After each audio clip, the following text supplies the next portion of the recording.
Hey guys, it's Ron with R-Studios again. And I'm here to talk about Towers of Xandermere, a game of conquest, and the bridge. The bridge is a pretty exciting element in the game. We know that the object of the game is to get from one tower across the board to the other tower. And in order to do that, everyone has to cross this bridge.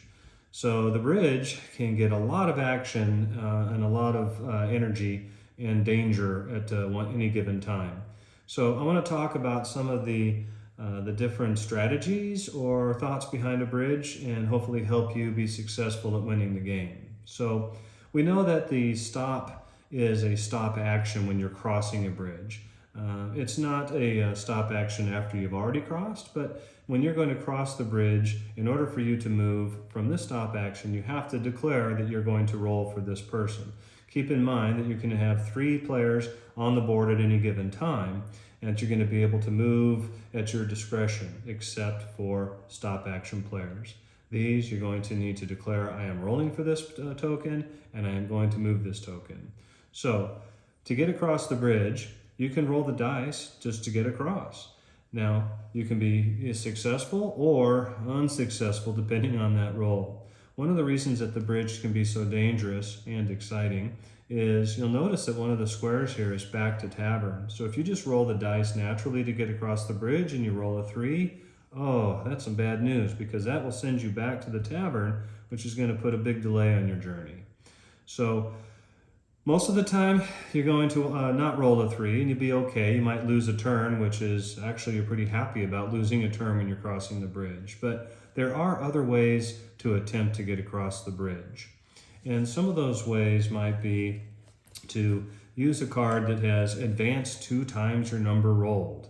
For this, for an advancement card, you'll use an 8-sided die, which will definitely increase your chances of rolling a high enough number to get past back to tavern and increase your odds of getting to the other side of the bridge. So that's one element or card or strategy to help when it comes time to crossing the bridge. Another might be that you can advance your token 6 spaces. So this is a gimme because you know that it's 6 spaces, 1, 2, 3, 4, 5, 6 to get across the bridge. That's great. And because you played a card, now you get to roll again, or you get to roll your dice and you get off of this space. But we'll talk about that in just a minute. So that's a couple of ways that'll help you get across the bridge.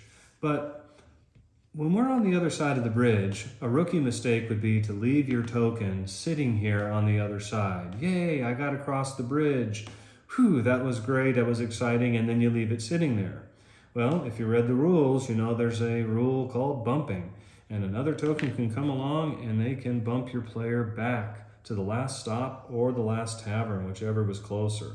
So in this instance, had I left this player sitting here, along comes yellow and knocks me back, and now orange has got to start all over, which includes declaring a stop action to get across the bridge.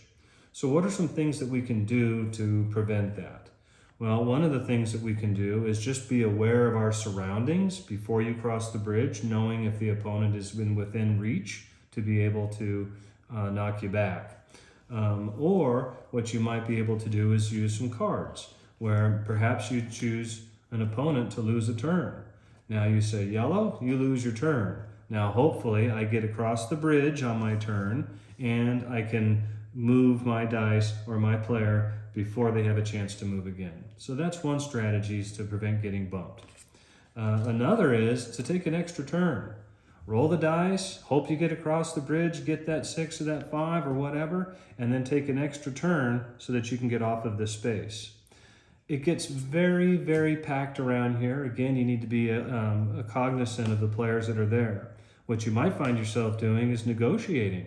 Hey, yellow, if you don't bump me when I get across the bridge, I won't bump you in another situation or an element in the board. So anyway, I hope that explains the bridge, why it's so pivotal and key to the game, and helps you succeed in winning the game. So with that, get over to r-studios.com, get your order in for Towers of Xandermere. If you got any questions, post them down below. Thanks.